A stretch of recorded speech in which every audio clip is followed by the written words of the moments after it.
내일 0시부터 수도권에서 5인 이상 모임을 금지하는 행정명령이 시행됩니다. 연말 연시 동안 코로나 확산을 막기 위한 불가피한 조치임을 이해해 주시기 바랍니다. 지금까지 참고 견디면서 연말 특수를 기대하셨던 소상공인, 자영업자들께는 가혹하리만큼 큰 고통이 될 것을 알고 있습니다.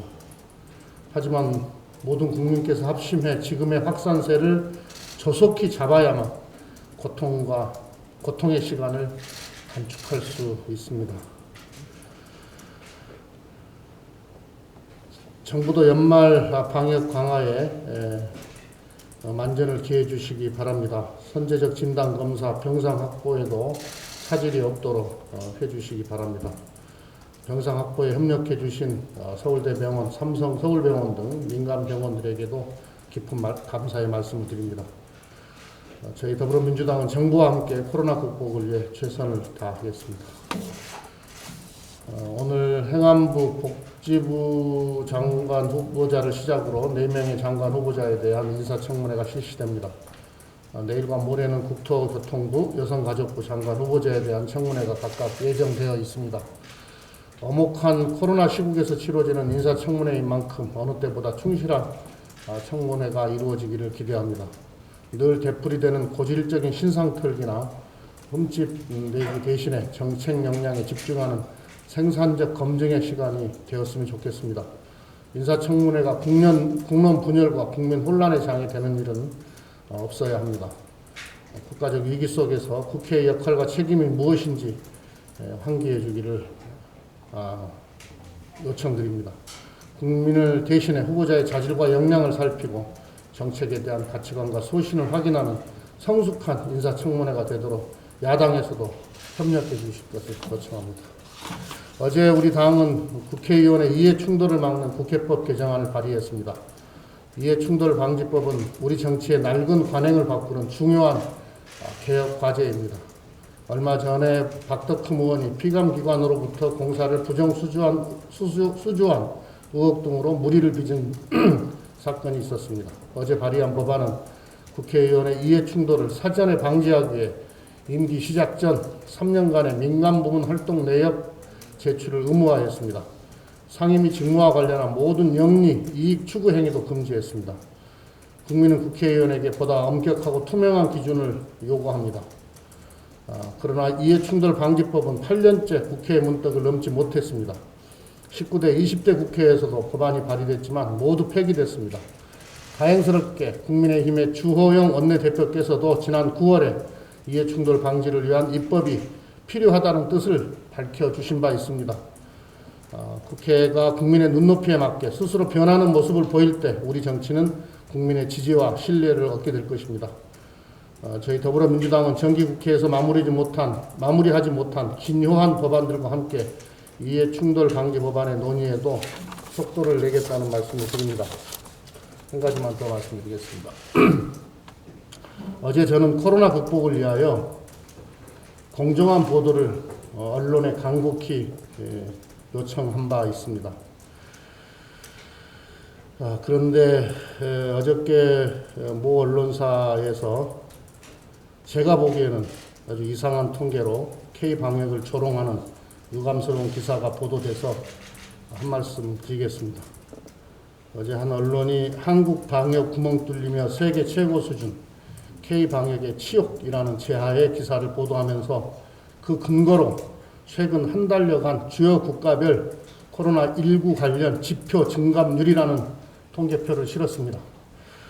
11월 13일부터 12월 21일까지 미국, 브라질, 프랑스, 영국, 일본, 중국, 한국을 대상으로 신규 확진자, 신규 사망자, 치명률 10만 명당 확진자를 구분 비교해서 통계를 작성했습니다. 이 통계표에 의하면 한국은 신규 사망자가 2,300%나 폭증하고 신규 확진자가 385%나 증가하고 있는 세계 최악의 코로나 확산 국가로 나타나 있습니다. 세계에서 코로나 감염이 가장 심각한 것으로 알려진 미국의 신규 사망자 증가율 49%, 신규 확진자 증가율 200%보다 비교할 수 없을 정도입니다. 이 통계도로라면 말 그대로 한국은 세계 최악의 코로나 확산 국가라는 오명을 뒤집어 쓸 충격적 통계입니다. 그런데 과연 실상이 그러합니까? 지금 한국이 코로나 감염 확산이 세계 최악의 수준입니까? 21일 현재 미국은 신규 확진자는 40만 명이 넘고 한국은 926명입니다. 21일 현재 통계입니다. 오늘은 그 아래입니다. 미국은 신규 사망자 수는 2,747명이고 21일 기준입니다. 한국은 24명입니다. 왜 이런 터무니없는 이상한 통계가 작성되었는지 그 통계 내용을 분석해 봤더니 11월 13일 한국의 사망자는 1명이었고 12월 21일 사망자는 24명입니다.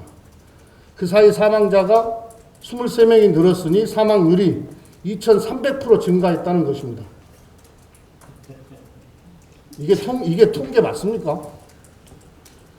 통계 기본조차 지키지 않은 아주 악의적인 전형적인 부풀리기 아닙니까 이거? 지금 인구 기준으로 봤을 때 미국은 우리나라의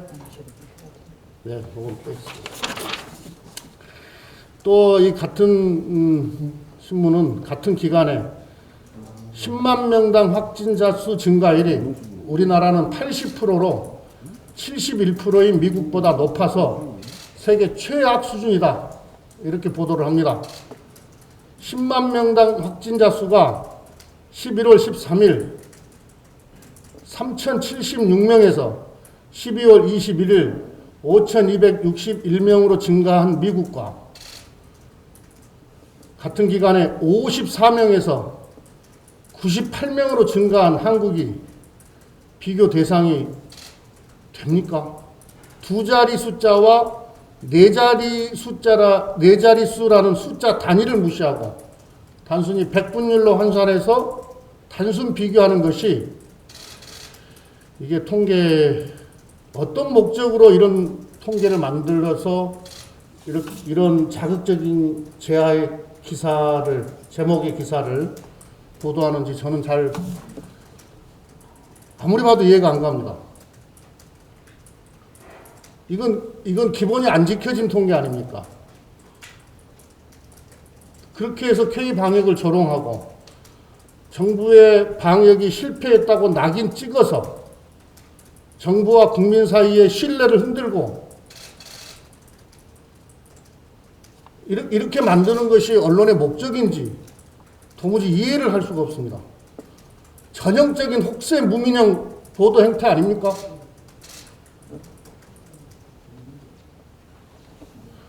저는 해당 언론사가 이렇게 정부 이상한 통계로 저는 아주 고의적으로 맞춤형 통계를 만들었다 이렇게 보는데요. 이렇게 작성을 해서 정부 방역에 찬물을 끼얹는, 그리고 정부와 국민 간의 이 방역 전선에 틈을 만드는, 이렇게 보도하는 이유에 대해서 한번 말씀을 한번 해 주셨으면 좋겠습니다. 이상입니다.